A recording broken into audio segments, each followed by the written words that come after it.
Hello friends, कैसे हैं आप सभी लोग। उम्मीद है बहुत ही अच्छे होंगे। और आज का test series 17 number test series है। 17वां टेस्ट चलाया जा रहा है, किसको लेकर? बिहार दरोगा 2213 वैकेंसी जो आया हुआ है उसको प्री एग्जाम होने वाले उसको लेकर चलाया जा रहा है। और साथ में बीएससी सीजीएल थर्ड आने वाले हैं। वो बीएससी सीजीएल उसमें क्या है, 150 क्वेश्चन रहता है, जिसमें 75 नंबर जीके जीएस रहते हैं। Railway, NTPC, BPSC, SSC GD, UPSI, जितने भी ऑल कॉम्पिटेटिव एग्जाम हैं जिसमें जीके जीएस का प्रश्न पूछे जाते हैं ऑब्जेक्टिव टाइप, उसका यहाँ पे डिस्कशन करवाया जाता है। तो उम्मीद है यहाँ का डिस्कशन आप सुनेंगे, और सुनेंगे तो अच्छा जरूर लगेगा। तो चलिए देर न करते हुए आज का वीडियो शुरू करते हैं। वीडियो शुरू करने से पहले आपको बता देना चाहता हूँ कि अगर इस चैनल पर नए हैं तो इस चैनल को सब्सक्राइब जरूर कर लीजिएगा, साथ में बेल आइकन को प्रेस कर लीजिएगा। तो चलते हैं फिर टेस्ट सीरीज पर। आज का पहला क्वेश्चन है, तो प्रकाश संश्लेषण की प्रक्रिया कैसे उत्पन्न होती है? तो प्रकाश संश्लेषण की प्रक्रिया कैसे उत्पन्न होती है? तो पहले बात करते हैं प्रकाश संश्लेषण होता कैसे है। तो प्रकाश संश्लेषण क्या है? तो प्रकाश संश्लेषण एक फोटोकेमिकल रिएक्शन है। कैसा है? प्रकाश संश्लेषण जो प्रक्रिया है कैसा है? फोटोकेमिकल रिएक्शन है, जो संश्लेषणात्मक प्रक्रिया कहते हैं, या इसको अंग्रेजी में कंस्ट्रक्टिव प्रोसेस कहते हैं, है ना। और इस क्या होता है, प्रकाश संश्लेषण में क्या होता है? तो ग्लूकोज अणु का निर्माण होता है। क्या होता है? ग्लूकोज अणु का निर्माण होता है। ग्लूकोज का फॉर्मूला क्या होता है? C6H12O6। और प्रकाश संश्लेषण प्रक्रिया को और क्या कहा जाता है? प्रकाश संश्लेषण प्रक्रिया को उपापचयी प्रक्रिया भी कहा जाता है। उपापचयी, इसे अंग्रेजी में एनाबोलिक कहा जाता है। क्या कहता है? प्रकाश संश्लेषण प्रक्रिया को उपापचयी प्रक्रिया या एनाबोलिक प्रोसेस भी कहा जाता है। इसको प्रकाश संश्लेषण प्रक्रिया को। और इसमें क्या होता है? तो फोटोकेमिकल रिएक्शन होता है। क्या होता है? प्रकाश संश्लेषण में फोटोकेमिकल रिएक्शन की प्रक्रिया होती है। इसमें क्या होता है? क्लोरोफिल युक्त कोशिका क्या क्या कहा जाता है? तो रसोई घर कहा जाता है। प्रकाश संश्लेषण प्रक्रिया में जो क्लोरोफिल होता है उसको क्या कहता है? क्लोरोफिल युक्त कोशिका क्या रसोई घर कहा जाता है। और बात करते हैं तो सूर्य प्रकाश, सनलाइट की उपस्थिति में क्या होता है? कार्बन डाइऑक्साइड जल के साथ रिएक्शन करता है। प्रकाश संश्लेषण में क्या होता है? तो कार्बन डाइऑक्साइड CO2 और H2O जल के साथ क्या होता है? रिएक्शन होता है। उसमें क्या होता है? तो कार्बन डाइऑक्साइड कहाँ से आता है? तो वायुमंडल से कार्बन डाइऑक्साइड आता है, जबकि H2O जो आता है, जल आता है, वो मिट्टी से आता है। और कच्चे माल के रूप में क्या होता है? तो मेन प्रोडक्ट के रूप में C6H12O6 मतलब ग्लूकोज का निर्माण होता है। और सब प्रोडक्ट के रूप में क्या होता है? तो सब प्रोडक्ट के रूप में ऑक्सीजन का निर्माण होता है। क्या समझे? प्रकाश संश्लेषण प्रक्रिया में क्या होता है? सब प्रोडक्ट के रूप में ऑक्सीजन का निर्माण होता है, जबकि मेन प्रोडक्ट के रूप में क्या होता है? तो ग्लूकोज का निर्माण होता है। ठीक है। बात करते हैं तो नीला एवं लाल रंग के प्रकाश में क्या होता है? प्रकाश संश्लेषण की प्रक्रिया सबसे अधिक होती है। किस रंग के प्रकाश में? ब्लू और रेड, है ना। ब्लू और रेड के प्रकाश में क्या होता है? तो प्रकाश संश्लेषण की प्रक्रिया, फोटोसिंथेसिस की प्रक्रिया बहुत ही अधिक होता है। जबकि सबसे कम अगर बात करते हैं तो कौन सा रंग है जिसमें प्रकाश संश्लेषण की प्रक्रिया सबसे कम होती है? तो है 3-4 गो रंग का याद ध्यान रखना है। हो गया बैगनी, है ना, बैगनी हो गया, हरा हो गया, पीला हो गया, परा बैगनी हो गया, अवरक्त किरण हो गया, अल्ट्रा वायलेट रे हो गया, पराबैंगनी किरण हो गया, इंफ्रारेड। ये सभी क्या है? इसमें क्या होता है? तो प्रकाश संश्लेषण की प्रक्रिया बिल्कुल नहीं होती है। कौन कौन सा? एक बार फिर से बता देना है। लाल रंग और कौन सा? लाल रंग और नीला रंग का प्रकाश में क्या होता है? प्रकाश की संश्लेषण की प्रक्रिया बहुत ही अधिक होती है, सर्वाधिक होती है। जबकि सबसे कम क्या होती है? तो बैगनी में होता है सबसे अधिक, सबसे कम बैगनी में, है ना। और इसके बाद कौन कौन सा होता है? तो प्रकाश की संश्लेषण प्रक्रिया नहीं होता है। तो किस में नहीं होता है? तो नहीं होने वाला वो है रंग कौन सा? तो हरा हो गया, पीला हो गया, परा बैगनी हो गया, है ना, अल्ट्रा वायलेट हो गया, अल्ट्रा वायलेट रे, अवरक्त किरण हो गया, इंफ्रारेड हो गया। ये सभी क्या है? इसमें प्रकाश संश्लेषण की प्रक्रिया बिल्कुल ही नहीं होता है। फिर यहाँ से मोस्ट इम्पोर्टेंट क्वेश्चन बनता है कि जो प्रकाश संश्लेषण की प्रक्रिया में जो ऑक्सीजन निकलता है, ठीक है, ऑक्सीजन निकलता है, तो कहाँ से निकलता है? तो ये जल से निकलता है। क्यों? क्योंकि CO2 और प्लस H2O से क्या होता है? कार्बन डाइऑक्साइड प्रक्रिया में ऑक्सीजन कहाँ से निकलता है? तो जल से निकलता है। तो यह भी क्वेश्चन कई बार पूछा जा चुका है बहुत बार एग्जाम में कि ये ऑक्सीजन कहाँ से निकलता है? तो जल से निकलता है। चलते हैं नेक्स्ट क्वेश्चन पे। कंकाल का मुख्य कार्य क्या है? तो कंकाल का मुख्य कार्य क्या है? तो मस्तिष्क को ढककर रखना, या शरीर को निश्चित आकार प्रदान करना, या लाल रक्त कणिकाओं का निर्माण करना, या उपयुक्त सभी। तो इसका क्या है? कंकाल का मुख्य काम क्या है? तो शरीर को निश्चित आकार प्रदान करना। क्या होता है? कंकाल का मेन काम क्या है? तो शरीर को निश्चित आकार प्रदान करना। ऑप्शन नंबर बी सही हो जाएगा। और कंकाल तंत्र की बात करें तो कंकाल तंत्र शरीर द्वारा निश्चित आकार प्रदान करता है। क्या करता है? एक निश्चित आकार प्रदान करता है। अगर कंकाल की बात करते हैं तो मान चलते हैं एक कंकाल है, ठीक है। तो कंकाल किससे बना होता है? तो कंकाल दो चीज़ों से बना होता है। क्या? एक अस्थि हड्डी और एक होता है उपास्थि, जिसको बोलते हैं कार्टिलेज, है ना। हड्डी और कार्टिलेज, बोन और उपास्थि से क्या बनता है? पूरा शरीर का निर्माण होता है। हमारे शरीर में क्या है? हड्डियां हैं और उपास्थियां हैं, कार्टिलेज हैं। क्या उसी से क्या होता है? पूरा शरीर का निर्माण होता है। तो अस्थियों में क्या होता है? हड्डी में क्या होता है? कैल्शियम कार्बोनेट और कैल्शियम फास्फेट दोनों पाया जाता है। हड्डी में क्या होता है? कैल्शियम कार्बोनेट CaCO3 और CaPO4। क्या होता है? कैल्शियम कार्बोनेट और PO4 मतलब कैल्शियम फॉस्फेट दोनों पाया जाता है हड्डी में। लेकिन क्या होता है? कार्टिलेज की अगर बात करते हैं तो इसमें क्या होता है? केवल कैल्शियम फॉस्फेट पाया जाता है ना। इसलिए क्या होता है? यह मुलायम होता है। लेकिन हड्डी का काफ़ी बहुत ही मजबूत एवं कठोर होता है ना। तो ये क्या होता है? उपास्थियाँ का काम क्या है? उपास्थियाँ बहुत ही नाजुक होती है, जैसे कान में देखते हैं, नाक में देखते हैं, ये सभी क्या है? ये सब उपास्थियाँ हैं। हड्डी बराबर हड्डियाँ जैसे लगती है लेकिन वो क्या होते हैं? मजबूत नहीं होती हैं। बात करते तो हड्डी में कौन सा प्रोटीन पाया जाता है? तो हड्डी में, बोन में ओसिन नामक प्रोटीन पाया जाता है। कौन सा? हड्डी में ओसिन। जबकि कार्टिलेज में कौन सा प्रोटीन पाया जाता है? तो कार्टिलेज में कॉन्ड्रियन, है ना। कार्टिलेज में कौन सा प्रोटीन पाया जाता है? कॉन्ड्रियन। जबकि हड्डी में कौन सा प्रोटीन? तो ओसिन। फिर यहाँ से क्वेश्चन बनता है कि हड्डियाँ में लाल रक्त अस्थिमज्जा, है ना। लाल रक्त अस्थिमज्जा में लाल अस्थिमज्जा में क्या होता है? RBC, WBC और प्लेटलेट्स का निर्माण कहाँ होता है? तो लाल अस्थिमज्जा में, है ना। लाल अस्थिमज्जा में किसका निर्माण होता है? तो RBC, WBC और प्लेटलेट्स का निर्माण कहाँ होता है? तो लाल अस्थिमज्जा में। ये भी पॉइंट वाली बात है। नेक्स्ट पॉइंट है क्या कि अगर बात करते हैं कि भ्रूणावस्था में, है ना, एम्ब्रायो स्टेज में, एम्ब्रायो स्टेज में RBC, WBC और प्लेटलेट्स का निर्माण कहाँ होता है? तो लीवर के, है ना, लीवर के मेसोडर्म कोशिका में निर्माण होता है। किसका? RBC, WBC और प्लेटलेट्स का निर्माण कहाँ होता है? तो मेसोडर्म कोशिका में होते हैं, है ना। और इसके बारे में बता देती कि हाँ, हड्डी के बारे में बताएं कि हड्डी सबसे हार्ड कठोर उत्तक है। हड्डी कैसा उत्तक है? तो सबसे हार्ड और सबसे मजबूत उत्तक कौन है? तो वो बोन है। जबकि सबसे मुलायम उत्तक कौन सा है? तो सबसे मुलायम उत्तक रक्त, ब्लड।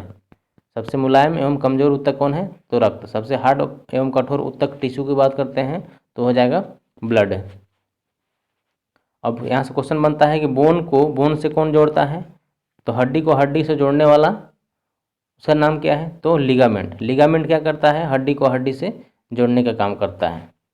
और हड्डी को मसल से कौन सा जोड़ता है? तो हड्डी को मसल से जोड़ने वाला टेंडन होता है ना।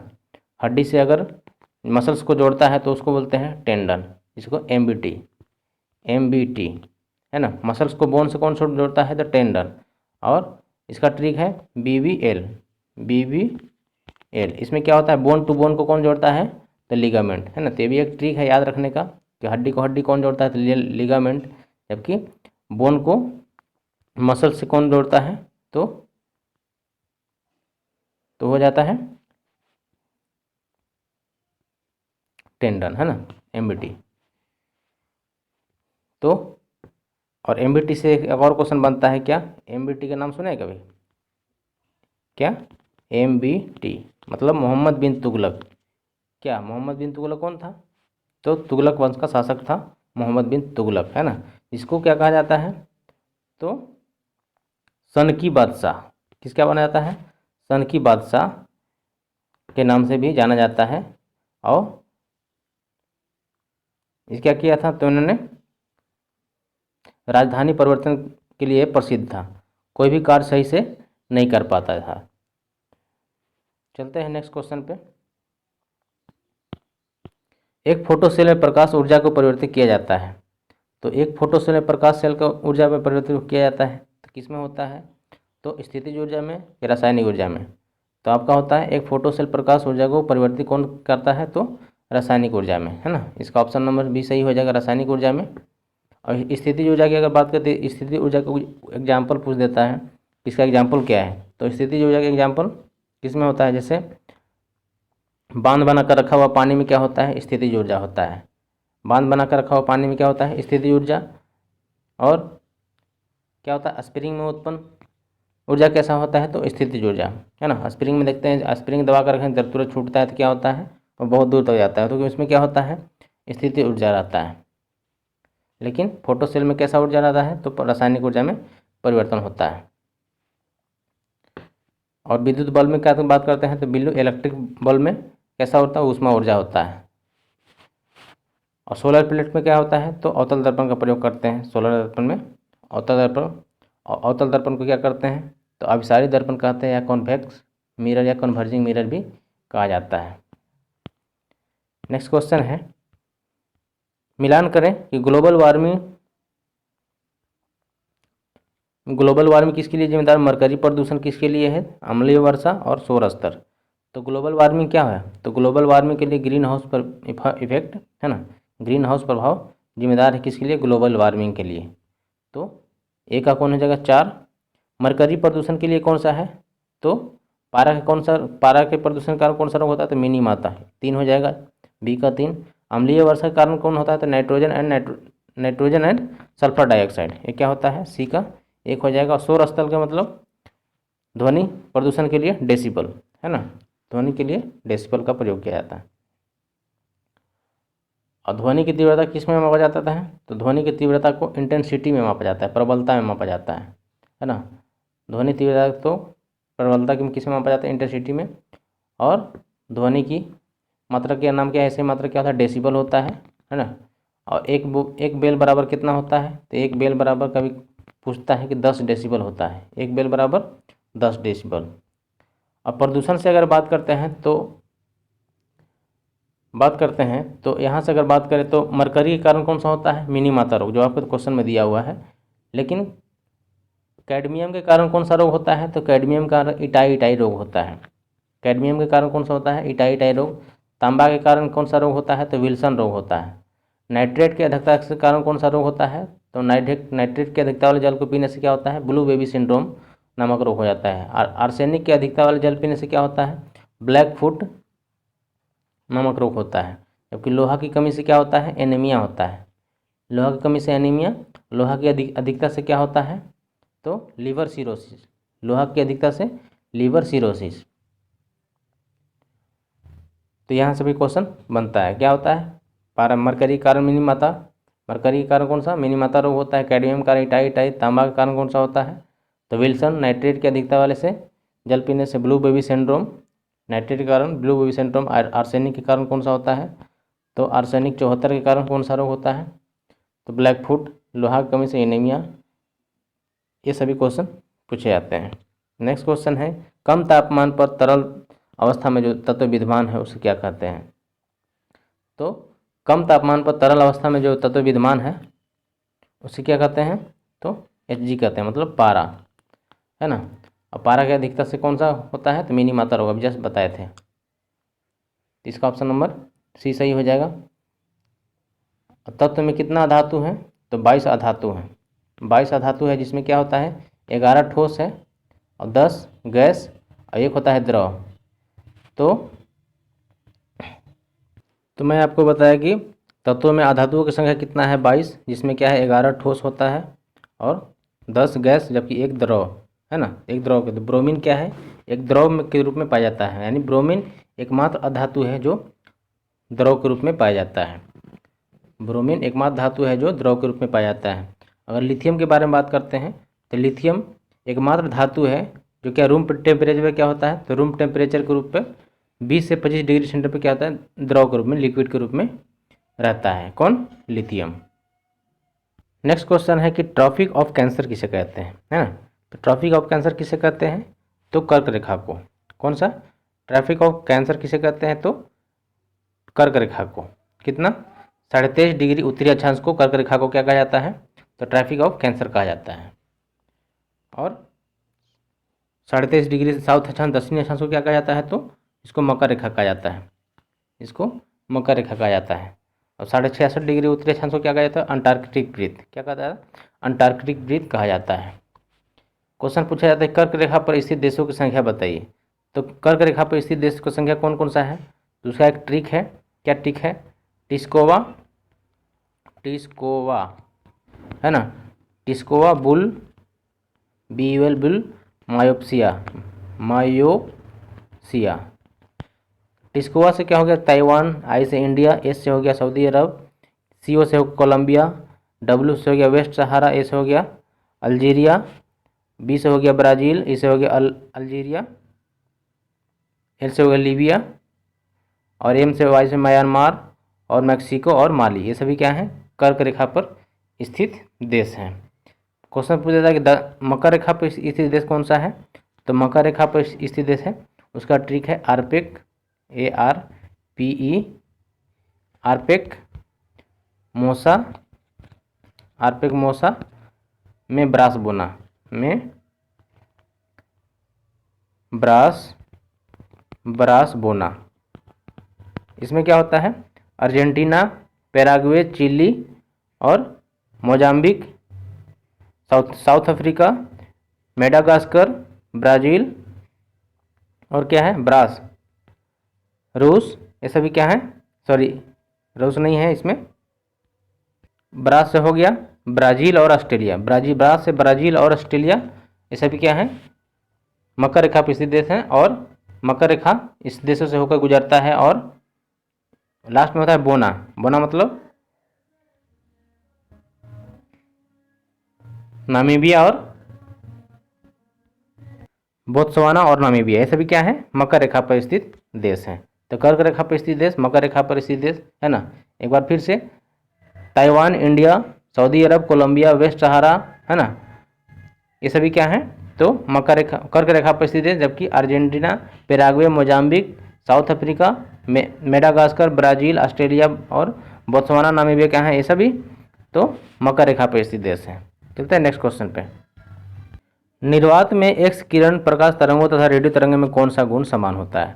तो निर्वात में एक्स किरण और प्रकाश तरंगों तथा रेडियो तरंग में कौन सा गुण समान होता है, तो उसकी तरंगदैर्घ्य नहीं होता है, आवृत्ति भी नहीं होता, आयाम नहीं होता, लेकिन उसका क्या होता है वेग, है ना।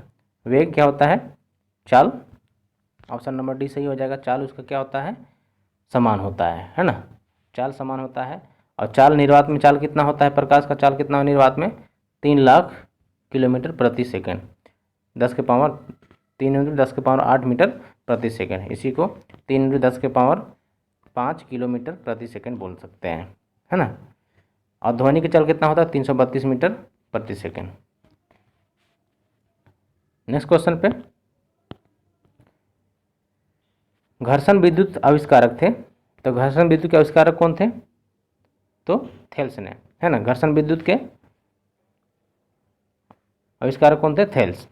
और फ्रैंकलिन ने कौन थे, तो फ्रैंकलिन ने त्वरित चालित का आविष्कार किए थे, त्वरित चालित का आविष्कार किए कौन, फ्रैंकलिन ने। और विपरीत आवेश की भी खोज किसने किया था, तो फ्रैंकलिन ने ही। और विद्युत अपघट का नियम कौन दिया था, तो विद्युत अपघट का नियम फैराडे ने दिए थे। और कूलॉम ने क्या किए थे, आवेश का नियम दिए थे, कूलॉम ने आवेश का नियम। और त्वरित चालक और द्विफक्सीय लेंस का प्रयोग किसमें किया जाता है, तो फ्रैंकलिन ने क्या किया था, तो त्वरित चालक और द्विफोकसीय लेंस का खोज किसने किया था, तो फ्रैंकलिन ने ही द्विफोकसीय लेंस का प्रयोग किया और खोज भी किए थे। और जिसको बाइफोकल लेंस भी इंग्लिश में कहते हैं, द्विफोकसीय लेंस को बाइफोकल लेंस भी कहते हैं।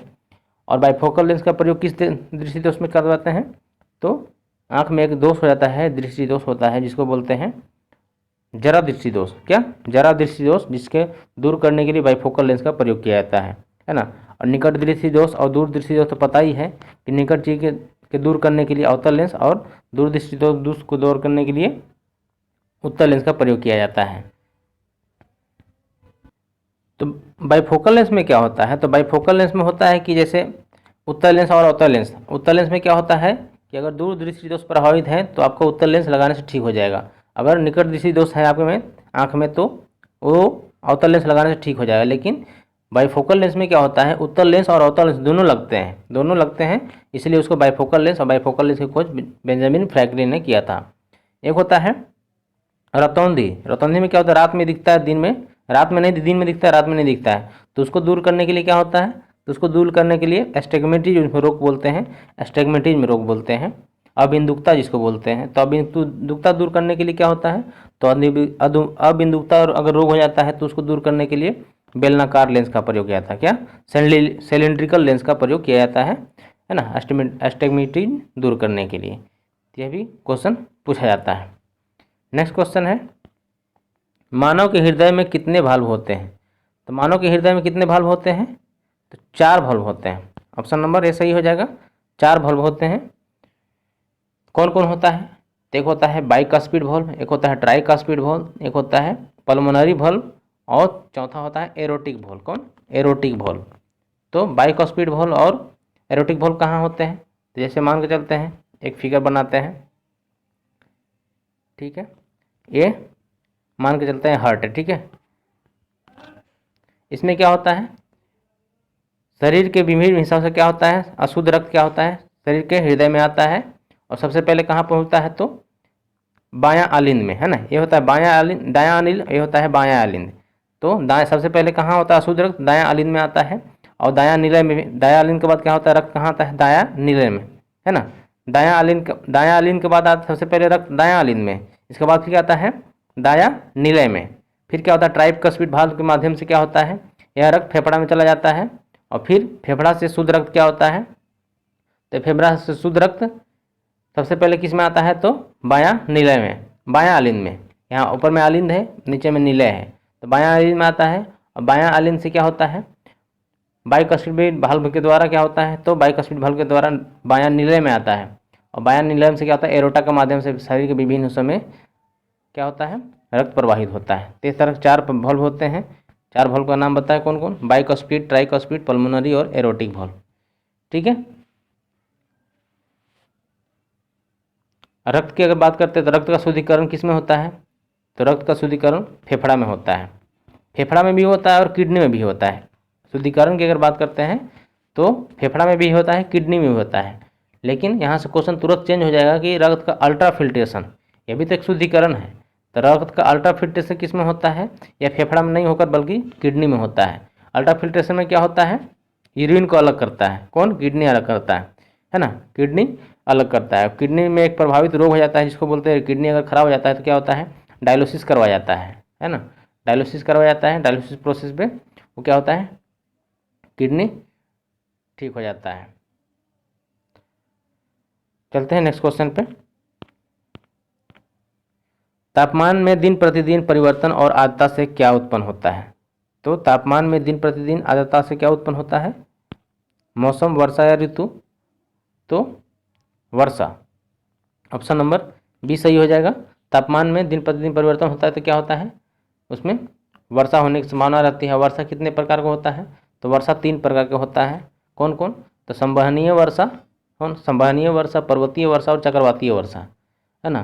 तो संवहनीय वर्षा की अगर बात करते हैं तो विषुवतीय क्षेत्र में होता है। संवहनीय वर्षा किस में होता है? तो जैसे मान के ये है विषुवतीय क्षेत्र, ये कर्क रेखा एक हो, मकर रेखा। तो विषुवतीय क्षेत्र में क्या होता है, जितना भी होता है ये विषुवतीय क्षेत्र में क्या होता है, तो संवहनीय वर्षा होता है।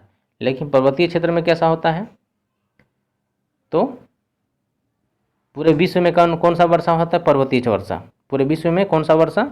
पूरे विश्व में, चाहे भारत में भी अगर बात करते हैं, भारत में कैसी वर्षा होती है? तो पर्वतीय वर्षा होती है ना। पर्वतीय वर्षा जिसको बोलते हैं ओरोग्राफिक रेनफॉल। पर्वतीय वर्षा को क्या बोलते हैं? Orographic rainfall. और चक्रवातीय वर्षा कहाँ होती है? तो चक्रवातीय वर्षा कहाँ पे होती है? समुद्र तटीय मैदान के इलाकों में, है ना। समुद्र तटीय इलाकों में क्या होता है? चक्रवात आता है। जबकि संवहनीय वर्षा कहाँ होता है? कॉन्वेक्शनल रेनफॉल कहाँ होता है? तो विषुवत रेखा के आसपास के क्षेत्र में जितने भी हो वो सभी कहाँ होता है? तो संवहनीय वर्षा होता है। नेक्स्ट क्वेश्चन है, पंचवर्षीय योजना की कल्पना सर्वप्रथम किसने किया था? तो पंचवर्षीय योजना की कल्पना सर्वप्रथम किसने किया था? तो आंसर ये सही हो जाएगा, जवाहरलाल नेहरू जी। और पंचवर्षीय योजना के प्रथम अध्यक्ष कौन थे? तो जवाहरलाल नेहरू, है ना। यानी योजना आयोग के अध्यक्ष कौन थे? जवाहरलाल नेहरू। और पंचवर्षीय योजना कब शुरुआत किया गया था? तो 51 से 56, है ना। 1951 से 56 में प्रथम पंचवर्षीय योजना का कार्यकाल था। जबकि दूसरा कितना था? तो 51 से 56 पहला, दूसरा था 56 से 61 और तीसरा था 61 से 66। अगर बात करते हैं तो पंचवर्षीय योजना का प्रथम अध्यक्ष कौन थे? तो प्रधानमंत्री होता है। योजना आयोग का अध्यक्ष कौन होता है? तो भारत का प्रधानमंत्री और प्रथम प्रधानमंत्री कौन थे? जवाहरलाल नेहरू। ये योजना आयोग के प्रथम अध्यक्ष थे, है ना। और प्रथम उपाध्यक्ष कौन थे? तो गुलजारी लाल नंदा। गुलजारी लाल नंदा योजना आयोग के प्रथम अध्यक्ष थे। योजना आयोग के अंतिम अध्यक्ष कौन थे? तो योजना आयोग के अंतिम अध्यक्ष नरेंद्र मोदी, है ना। हमारे देश के प्रधानमंत्री हैं, तो योजना आयोग को 2015 में समाप्त कर दिया गया है, इसलिए योजना आयोग के स्थान पर क्या हो गया? नीति आयोग दिया गया है। और नीति आयोग के अध्यक्ष कौन होते हैं? भारत के प्रधानमंत्री। नेक्स्ट क्वेश्चन है, पंचायती राज प्रणाली कहाँ नहीं है? तो पंचायती राज प्रणाली कहाँ नहीं है? तो नागालैंड में नहीं है ना। नागालैंड में पंचायती राज नहीं है। लेकिन अगर राजस्थान की बात करते हैं तो सबसे पहले पंचायती राज प्रणाली कहाँ लागू हुआ था? तो राजस्थान के नागौर में। कहाँ से? राजस्थान के नागौर में। कब लागू हुआ था? तो 2 अक्टूबर 1959 को, है ना। 2 अक्टूबर 1959 को पंचायती राज प्रणाली लागू हुआ था। कहाँ पे? राजस्थान में। अगर बात करते हैं पंचायती राज के प्रायोगिक स्तर पर प्रथम बार प्रयोग कहाँ किया गया था? तो प्रथम बार प्रयोग प्रायोगिक तौर पर आंध्र प्रदेश में किया गया था। कब? 1956 में। 1956 में प्रायोगिक तौर पर पंचायती राज प्रणाली को प्रयोग किया गया था आंध्र प्रदेश में प्रथम बार। लेकिन लागू किया गया कहाँ पे? राजस्थान में 2 अक्टूबर 1959 ईस्वी में। नेक्स्ट क्वेश्चन है, कोयला बड़े पैमाने पर पाया जाता है। तो कोयला कहाँ पाया जाता है? तो कोयला किस में पाया जाता है? गोंडवाना लैंड, झारखंड, पंजाब एवं मध्य प्रदेश। तो कोयला की अगर बात करते हैं सबसे ज़्यादा झारखंड में पाया जाता है। झारखंड के कहाँ? तो झरिया में। झारखंड के झरिया में कोयला पाया जाता है। और झारखंड में क्या है? झारखंड में कौन सी नदी है? तो दामोदर नदी। दामोदर नदी को बंगाल का शोक के नाम से भी जाना जाता है। और भारत की 3 ऐसी नदियां हैं जो डेल्टा का निर्माण नहीं करती है, बल्कि क्या करती है? एस्चुअरी का निर्माण करती है। कौन? 2 नदियां हैं, नर्मदा और ताप्ती। नर्मदा और ताप्ती कैसी नदियां हैं जो डेल्टा का निर्माण नहीं करती है, लेकिन एस्चुअरी का निर्माण करती है। लेकिन क्वेश्चन पूछ देगा कि वो कितनी नदियां हैं जो भारत की भ्रंश घाटियों से प्रभावित होती है? तो 3 नदियां। तीन नदियां कौन है? तो नर्मदा, ताप्ती और दामोदर। ये सभी क्या हैं? भ्रंश घाटियों से प्रभावित होती हुई अपना नदी जल गिराती है। तो नर्मदा नदी अपना जल कहाँ गिराती है? अरब सागर में गिराती है। और जबकि दामोदर नदी कहाँ बोलती है? बंगाल की खाड़ी में अपना जल गिरा देती है। क्वेश्चन यहाँ से बनता है कि भारत में सर्वाधिक कोयला किस प्रकार का है? तो गोंडवाना श्रेणी का कोयला है। भारत में सबसे ज़्यादा अधिक कोयला किसका है? तो गोंडवाना श्रेणी का कोयला है। तमिलनाडु में किस श्रेणी का कोयला पाया जाता है? तो तमिलनाडु में लिग्नाइट, है ना। तमिलनाडु में लिग्नाइट, जो तमिलनाडु के नेवेली के लिए प्रसिद्ध है, नेवेली प्रसिद्ध है। लिग्नाइट धारवाड़ श्रेणी का कोयला पाया जाता है। कहाँ पे? तमिलनाडु में। तमिलनाडु का नेवेली में क्या होता है? लिग्नाइट धारवाड़ श्रेणी का कोयला पाया जाता है। महासागरों में ज्वार के मुख्य कारण क्या होते हैं? तो महासागर के ज्वार के मुख्य कारण क्या होते हैं? सूर्य और चंद्रमा का आकर्षण शक्ति का कारण होता है क्या? महासागर में ज्वार एवं भाटा आते हैं। ज्वार क्या होता है? ऐसे मान के चलते ये है, तो ऊपर उठता है तो ज्वार और नीचे आता है तो उसको भाटा बोलते हैं, है ना। ऊपर उठता है तो टाइड, ऊपर नीचे उठते हैं तो भाटा, ज्वार भाटा। एक ही स्थान पर एक बार में एक भाटा और एक ज्वार और एक भाटा के बीच का अंतर कितना होता है? तो 12 घंटा होता है। क्या होता है? एक ही स्थान पर एक ज्वार और एक भाटे के बीच का अंतर कितना होता है? तो 12 घंटे का होता है। लेकिन एक ही स्थान पर 2 ज्वार और 2 भाटा के आने का अंतर कितना होता है? तो 24 घंटा होता है। एक बार में आता है तो 12 घंटे के अंतराल पर, जबकि 2 आता है 24 घंटे के अंतराल पर। उच्च ज्वार और निम्न ज्वार में क्या होता है? तो उच्च ज्वार और निम्न ज्वार कभी कोई पूछता है कि उच्च ज्वार और निम्न ज्वार कब होता है? तो जब ऐसे ये सूर्य है, सूर्य की परिक्रमा कौन कर रहा है? पृथ्वी सूर्य की परिक्रमा कर रहा है। और पृथ्वी की परिक्रमा कौन कर रहा है? चंद्रमा। तो ये सभी क्या होते हैं? सूर्य, पृथ्वी और चंद्रमा, ये सभी क्या है? परिक्रमा कर रहे हैं। तो ये तीनों अगर एक स्थिति में आती है ना, तीनों अगर एक सीध में आते हैं तो क्या होता है? उसमें होता है ये अमावस्या के दिन, पूर्णिमा के दिन घटना घटता है, जिसे उच्च ज्वार कहा जाता है। हाई टाइड इस दिन आता है। लेकिन जिस दिन समकोणिक की स्थिति में रहते हैं, जैसे मान लें सूर्य है और ये पृथ्वी है ना, ये सूर्य है, पृथ्वी है, चंद्रमा, यहाँ अपना चक्कर लगाते लगाते लगाते यहाँ पे आया तो क्या होगा? समकोणिक की स्थिति बन गया। तो इसमें क्या होता है? निम्न ज्वार आता है ना। इस एक कृष्ण पक्ष को सप्तमी को होता है। और एक कब आता है तो पूर्णिमा को नहीं आता है, बल्कि पूर्णिमा को ही आता है। क्या? चंद्रमास। चंद्र ग्रहण का कब लगता है? कोई क्वेश्चन पता सूर्य ग्रहण कब लगता है? तो अमावस्या के दिन सूर्य ग्रहण, जबकि चंद्रमा अमावस्या के दिन सूर्य ग्रहण, जबकि पूर्णिमा के दिन चंद्र ग्रहण लगता है। यहाँ भी क्वेश्चन कभी कभी बनता है।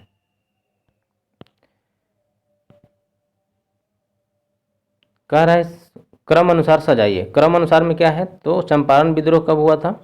तो चंपारण विद्रोह 1917 में, दांडी 1930 में, है ना।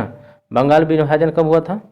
तो बंगाल विभाजन 1905 में, जबकि बंगाल विभाजन रद्द किया गया था 1911 में। और भारत छोड़ो आंदोलन कब हुआ था? 1942 में।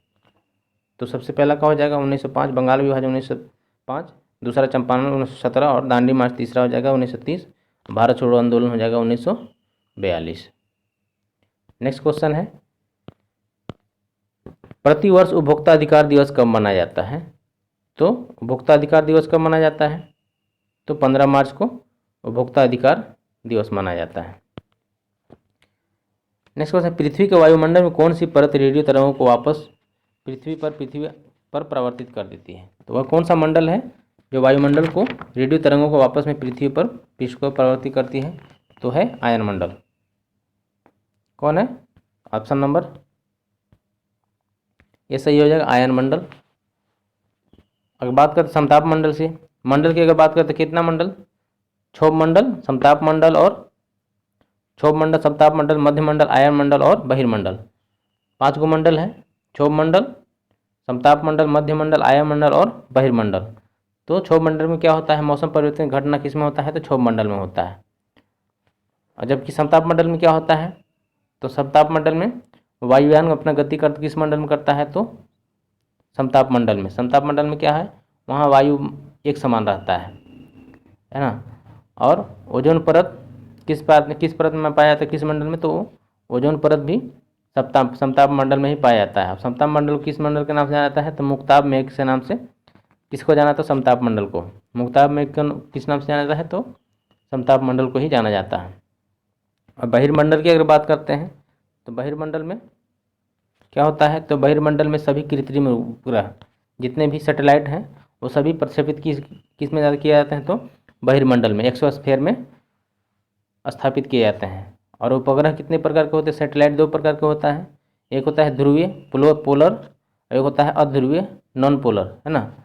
पोलर सैटेलाइट और non polar satellite. Non polar satellite को जियो सिंक्रोनस सैटेलाइट भी कहते हैं।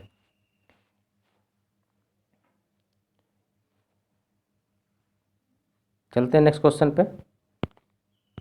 सहायक संधि किस गवर्नर काल में हुई थी? तो सहायक संधि जो हुआ था वो लॉर्ड वेलेस्ली के शासनकाल में हुआ था। कब? 1798 में। 1798 में लॉर्ड वेलेस्ली के शासनकाल में क्या हुआ था? सहायक संधि स्थापना हुआ था। कॉर्नवालिस के काल में क्या हुआ था? अस्थायी बंदोबस्त, है ना। अस्थायी बंदोबस्त किसके शासनकाल में? तो लॉर्ड कॉर्नवालिस के शासनकाल में अस्थायी बंदोबस्त।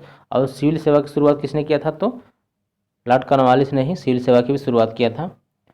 और वारेन हेस्टिंग्स ने क्या किया था? तो वारेन हेस्टिंग्स ने 1772 से 1785 तक रहे थे। तो वारेन हेस्टिंग्स क्या हुआ था? इन्होंने वारेन हेस्टिंग्स के शासनकाल में क्या सर विलियम जोन्स ने एशियाटिक सोसाइटी ऑफ बंगाल की स्थापना किए थे। कौन? 1784 ईस्वी में वारेन हेस्टिंग्स के शासनकाल में सर विलियम जोन्स ने क्या किए थे? तो एशियाटिक सोसाइटी ऑफ बंगाल की स्थापना किए थे। जबकि रॉबर्ट क्लाइव ने क्या किए थे? तो रॉबर्ट क्लाइव 1765 से कितना? 1765 से 67 इनका शासन था। इन्हीं के शासन में क्या हुआ था? तो इलाहाबाद में संधि हुआ था। और 1764 में क्या हुआ था? बक्सर का युद्ध हुआ था। बक्सर के युद्ध के बाद क्या हुआ था? तो युद्ध के पश्चात इलाहाबाद में संधि हुआ था 12 अगस्त 1765 को। और लॉर्ड रिपन से क्वेश्चन पूछा जाता है तो लॉर्ड रिपन का शासनकाल कब था? तो 82 ईस्वी में। लॉर्ड रिपन से क्वेश्चन पता, स्थानीय स्वशासन का जनक किसे कहा जाता है? तो लॉर्ड रिपन को।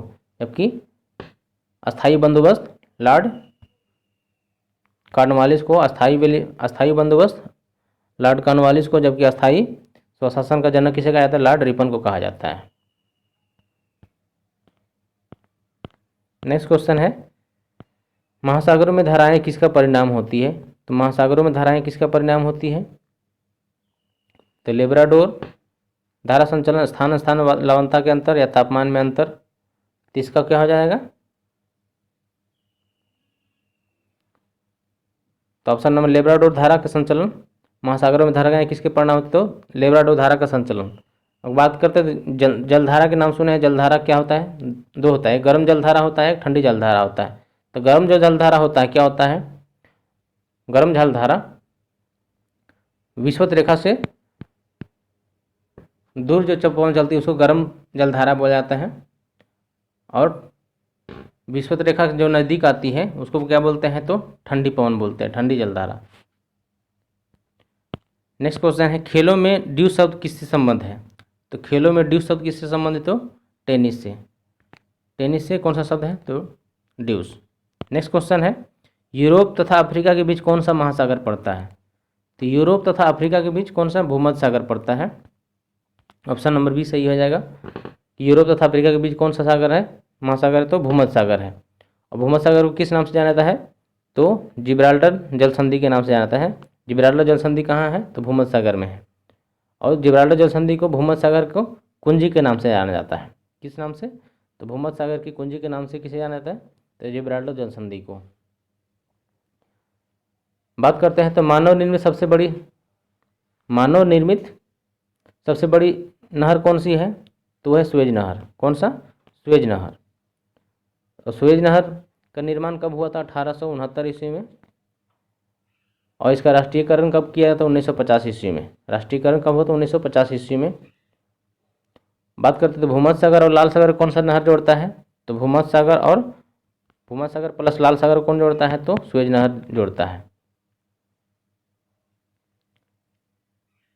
बात करते हैं अटलांटिक और क्या बोलते हैं, जो जिब्राल्टर जल संधि है, तो जिब्राल्टर जल संधि किन किन देशों को जोड़ता है? तो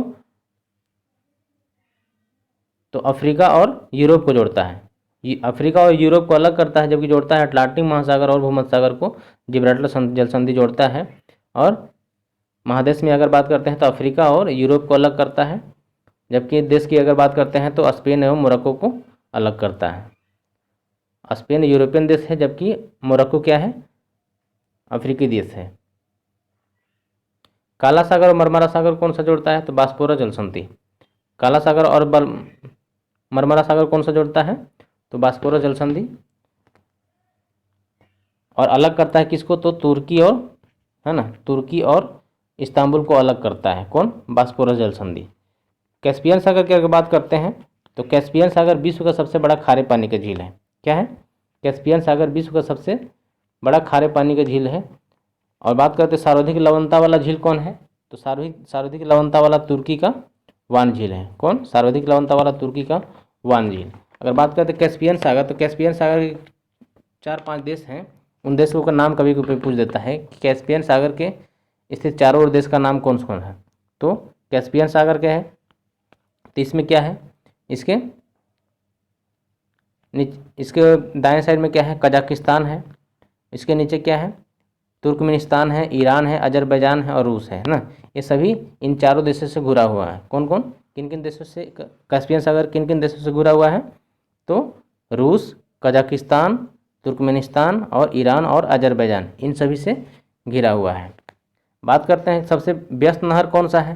तो सबसे व्यस्त नहर कील नहर है, जो उत्तरी सागर और बाल्टिक सागर को जोड़ता है। दूसरा सबसे व्यस्त नहर कौन सा है? तो दूसरा सबसे व्यस्त नहर सुएज नहर है ना। दूसरा सबसे व्यस्त नहर मानव निर्मित नहर है जो सुएज नहर है, जबकि दूसरा सबसे बड़ा मानव निर्मित नहर पनामा नहर है। ठीक है। और पनामा नहर किन किन देशों को जोड़ता है? तो प्रशांत महासागर और अटलांटिक महासागर, दक्षिणी प्रशांत महासागर और दक्षिणी अटलांटिक महासागर कौन जोड़ता है? तो पनामा नहर। ठीक है। नेक्स्ट क्वेश्चन है, फतेहपुर सीकरी का निर्माण किस भारतीय शासक ने शुरू करवाया था? तो फतेहपुर सीकरी का निर्माण किस भारतीय शासक ने शुरू करवाया? तो अकबर ने, है ना। अकबर ने कब? 1571 ईस्वी में फतेहपुर सीकरी का निर्माण करवाया था। अकबर ने क्या? इलाही सम्मत की शुरुआत किया था 1583 ईस्वी में, जबकि इलाही धर्म की स्थापना किसने था? अकबर ने 1582 ईस्वी में। एकमात्र हिंदू शासक कौन था? बीरबल। एकमात्र हिंदू शासक बीरबल, जिन्होंने इलाही धर्म को माना था। बाबर का मकबरा कहाँ है? तो अफगानिस्तान की राजधानी काबुल में, है ना। जहांगीर का लाहौर में और शाहजहां का आगरा में, और औरंगजेब का औरंगाबाद में, जिसे औरंगजेब का बीबी का मकबरा किन्होंने बनवाया था? औरंगजेब ने ही। नेक्स्ट क्वेश्चन है, संघीय मंत्रिपरिषद के विरुद्ध अविश्वास प्रस्ताव लाया जाता है, किस में लाया जाता है? तो संघीय मंत्रिपरिषद के विरुद्ध अविश्वास प्रस्ताव केवल राज्यसभा में, केवल लोकसभा में? तो इसका आंसर हो जाएगा बी, केवल लोकसभा में ही अविश्वास प्रस्ताव लाया जाता है। ठीक है। क्या होता है? अनुच्छेद 123 के तहत क्या होता है?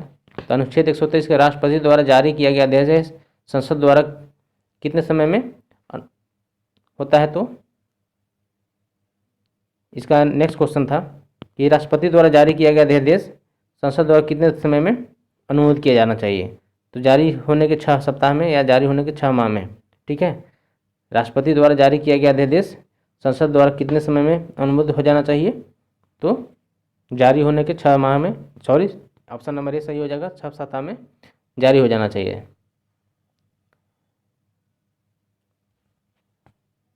और अध्यादेश जारी करने की न्यूनतम अवधि कितना होता है? तो 6 सप्ताह, जबकि अधिकतम अवधि कितना होता है? 6 माह। नेक्स्ट क्वेश्चन है, भारत के संघीय व्यवस्था में समवर्ती सूची का विचार लिया गया है। तो समवर्ती सूची का विचार कहाँ से लिया गया है? तो समवर्ती सूची ऑस्ट्रेलिया के संविधान से लिया गया है ना। ऑस्ट्रेलिया के संविधान से क्या क्या है? समवर्ती सूची के साथ साथ इसमें और क्या लिया गया है? तो प्रस्तावना की भाषा। प्रस्तावना की भाषा कहाँ से लिया गया है? तो ऑस्ट्रेलिया से लिया गया है। और संयुक्त अधिवेशन कहाँ से लिया गया है? तो संयुक्त अधिवेशन भी ऑस्ट्रेलिया से लिया गया है। ठीक है। तो ऑस्ट्रेलिया से कौन सा? तीन शब्द लिया गया है। समवर्ती सूची ऑस्ट्रेलिया से, और प्रस्तावना की भाषा कहाँ से? ऑस्ट्रेलिया से। संयुक्त अधिवेशन कहाँ से? ऑस्ट्रेलिया से। इंग्लैंड की अगर बात करते हैं तो 4-5 देशों में को नाम याद रखना है, 4-5 देशों से, जैसे इंग्लैंड, अमेरिका, ऑस्ट्रेलिया, है ना, अफ्रीका, ये सभी क्या हो? इन सभी से क्वेश्चन पूछे जाते हैं। तो इंग्लैंड से कौन सा है? ऑस्ट्रेलिया तो हो गया। इंग्लैंड से क्या क्या लिया गया है?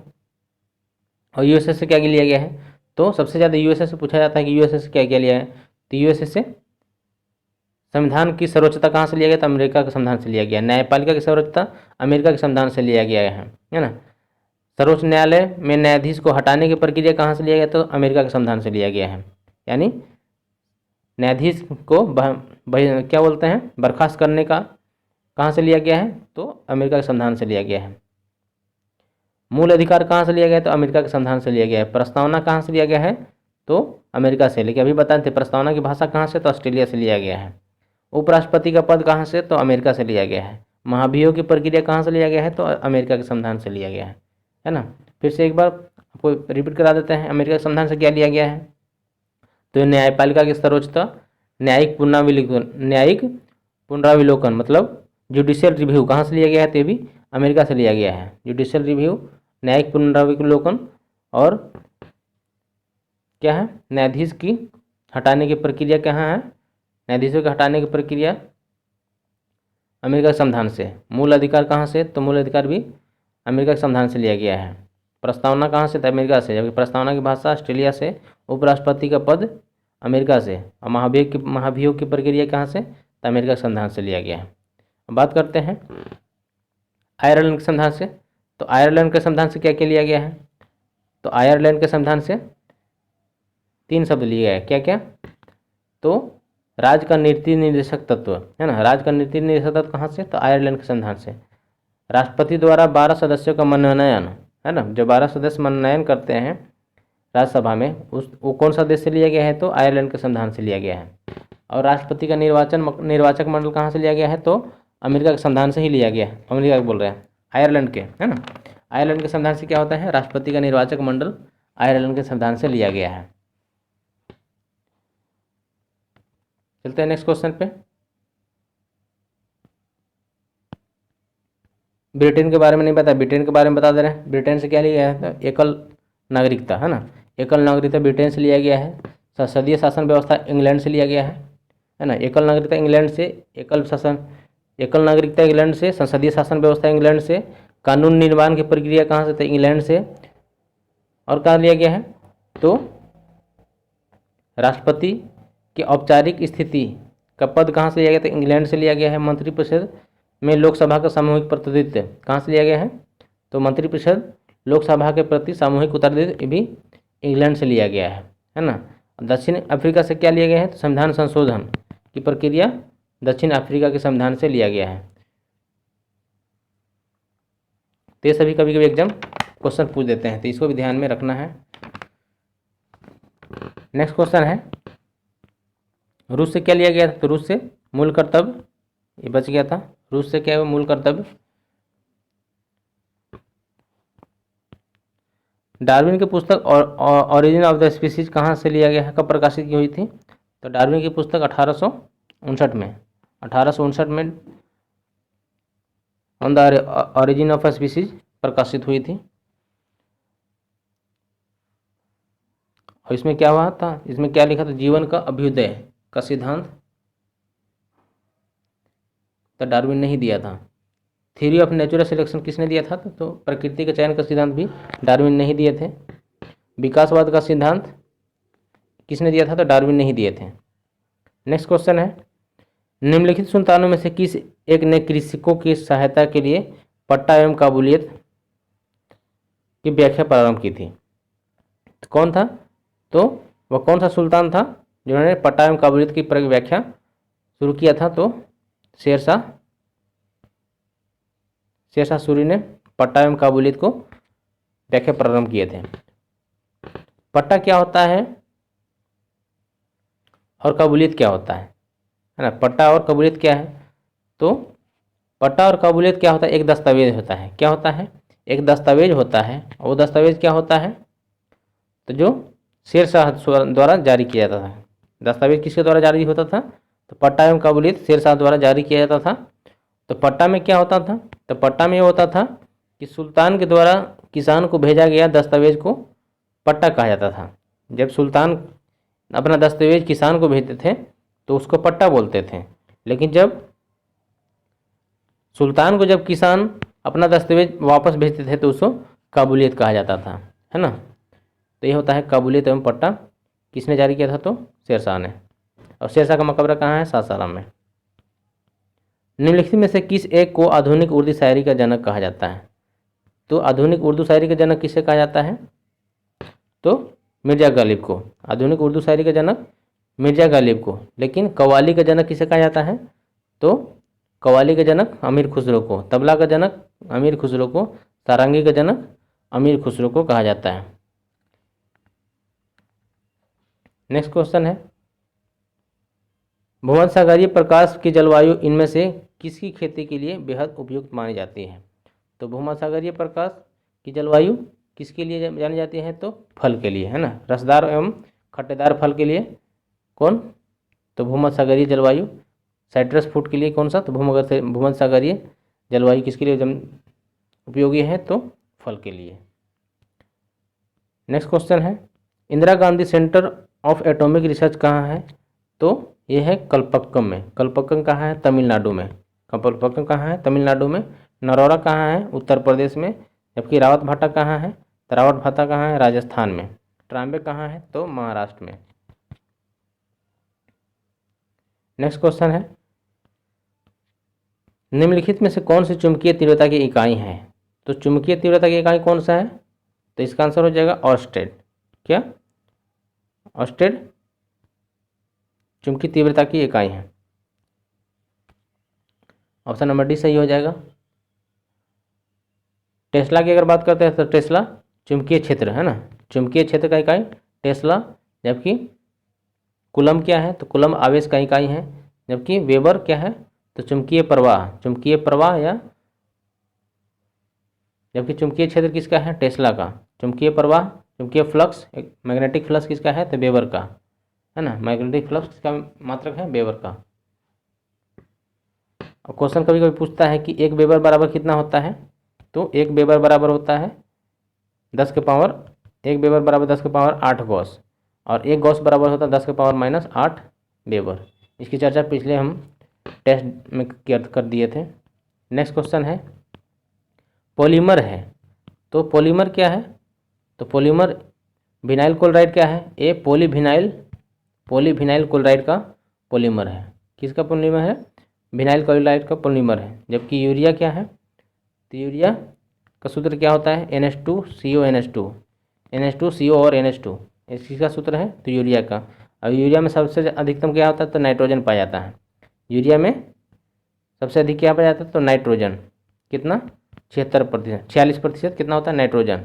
और यूरिया में और कौन कौन सा होता है, तो यूरिया में NPK, नाइट्रोजन, फॉस्फोरस और पोटेशियम, है ना, जिसमें नाइट्रोजन का प्रतिशत कितना होता है, 46%। तो पॉलीमर को अपना क्वेश्चन था, पॉलीमर कौन सा है, तो स्टार्च। स्टार्च क्या है, एक पॉलीमर है, किसका है, ग्लूकोज का। और स्टायरिन क्या है, तो स्टायरिन की अगर बात करते हैं तो स्टायरिन किसका बहुलक है, तो ब्यूटाडाइन एवं ब्यूटा स्टायरिन का बहुलक है स्टायरिन। नेक्स्ट क्वेश्चन है, सीमेंट एवं अस्थिय दोनों में ही विद्यमान तत्व है, तो सीमेंट एवं हड्डियों में कौन सा विद्यमान है, तो कैल्शियम, है ना। किसके, कैल्शियम की कमी हो जाती है तो क्या होता है, हड्डियाँ कमज़ोर हो जाती है, इसलिए क्या होता है, सीमेंट एवं हड्डियों में क्या होता है, सामान्यतः कैल्शियम का प्रयोग किया जाता है। नेक्स्ट क्वेश्चन है,